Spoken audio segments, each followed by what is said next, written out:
Allez, chacun son petit seau. Merci. Voilà, et on le met autour du cou. Merci. Tout de suite. Et vous savez qu'on va cueillir ça, mais on va le cueillir avec amour. C'est-à-dire, je ne veux pas de feuilles dedans. D'accord. Pourquoi? Parce qu'on presse des olives, on presse pas des feuilles. Va bien comme ça? Allez, on y va, on monte ça. Franck Petit est vigneron au Toronnet dans le Var.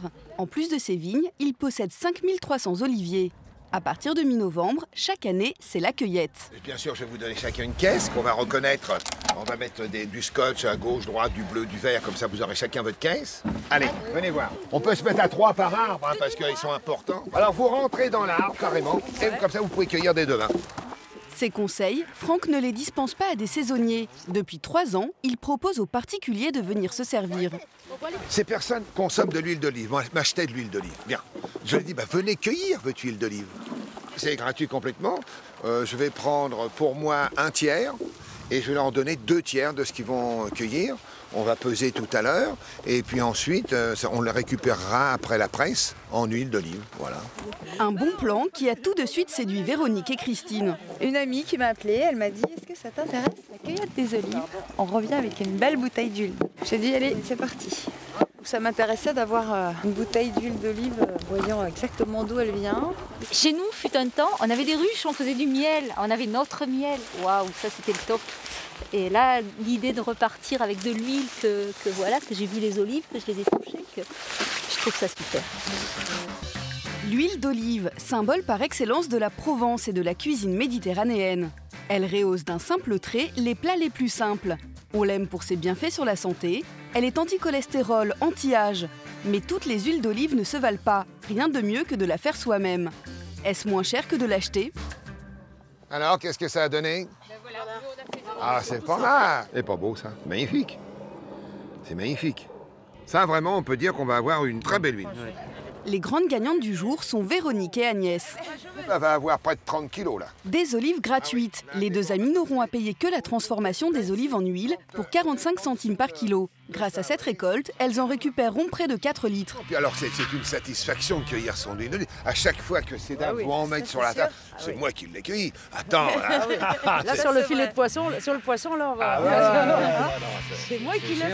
Ah oui, oui, oui. À une centaine de kilomètres, non loin de Marseille, la famille Chioca s'attaque, elle, à ses propres oliviers. Il y a ma belle-sœur. Où elle est partie, ma belle-sœur? Où elle est, Guylaine? Guylaine, c'est ma petite belle-sœur avec mon frère. Et le reste, c'est des amis de très longue date. Chaque année, entre la Toussaint et Noël, Martine et Joseph font appel à leurs proches pour venir à bout des 90 oliviers du domaine. Il n'y a que le temps qui peut nous empêcher de ramasser. Il y a 2 techniques. Il y a ou le râteau ou à la main. Il y a les mains, elles marchent quand même. La langue, mais les mains aussi. Ah, ça c'est sûr, hein. La langue alors. C'est quand les olives sont fripées ou bien noires selon les variétés qu'il faut les cueillir. Les petits fruits, décrochés, tombent sur un filet.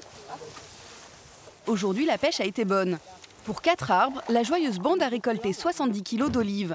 Un butin qui s'ajoute à celui de la veille. En attendant, après 2 heures d'effort, l'heure est venue de faire une petite pause. C'est pas des olives. Ça, c'est quand même le meilleur moment des olives. Hein. Et forcément, ce sont les dernières bouteilles d'huile d'olive maison que l'on déguste à l'heure de l'apéritif. Tellement bonnes que des croûtons de pain suffiront. Oui.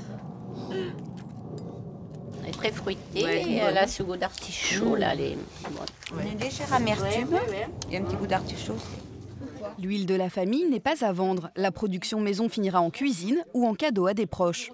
Les pâtes avec un filet d'huile d'olive, c'est délicieux. Les pâtes, la purée, et la soupe aux pistes, tout. C'est pour ça qu'on est en très bonne santé chez nous. Aucun doute sur la provenance du précieux nectar. Et aucun doute non plus sur la fabrication. Comme il est impossible de presser ses olives soi-même, pour en recueillir l'huile, Joseph porte ses olives au moulin de la coopérative oléicole. On va vider les caisses. Et il est plutôt chanceux. Velot est l'un des rares villages de Provence à avoir encore un moulin traditionnel. C'est Michel Feyman, l'un des gérants, qui le reçoit. Alors Joseph, tu as apporté 200 kilos. Je te fais le bon. C'est une belle récolte. C'est merveilleux. Plus on les cueille tard, plus les olives sont généreuses. Aujourd'hui, il en faudra 6 kilos pour faire 1 litre. Avec sa récolte, Joseph devrait recevoir environ 33 litres. Il n'aura qu'à payer sa part au moulin. Chaque coopérateur est obligé de payer 48 centimes le kilo d'olive apporté. Ça va lui revenir à peu près à 3,20 € le litre. 2 fois moins cher qu'en grande surface pour une huile d'olive extra vierge, bien meilleure.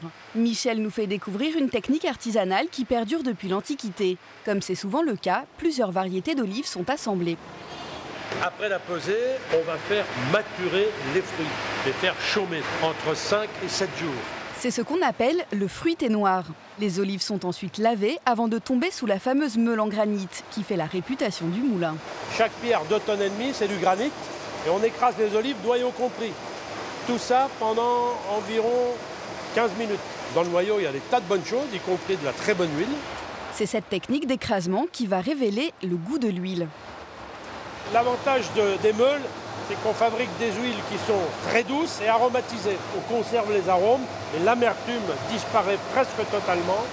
La pâte obtenue est pétrie une vingtaine de minutes avant d'être étalée sur des scourtins, ces disques qui seront empilés avant d'être pressés.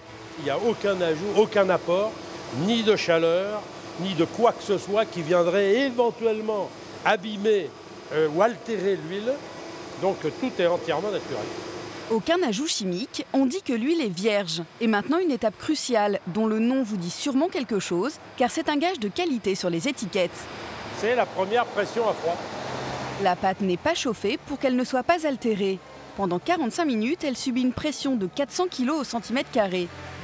Les disques rendent à la fois de l'eau et de l'huile. Les deux liquides sont ensuite séparés jusqu'à ce que l'or vert coule enfin.